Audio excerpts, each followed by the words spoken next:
Jesus' death journey began with emotional death. The man was dead emotionally.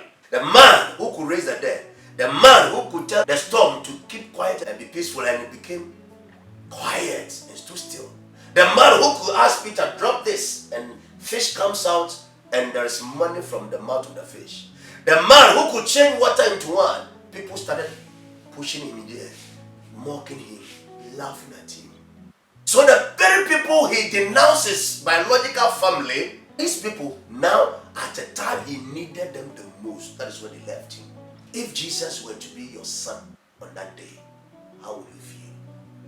If Jesus were to be your brother on that day, if Jesus were to be your uncle that day, if Jesus were to be your husband, how would you have felt?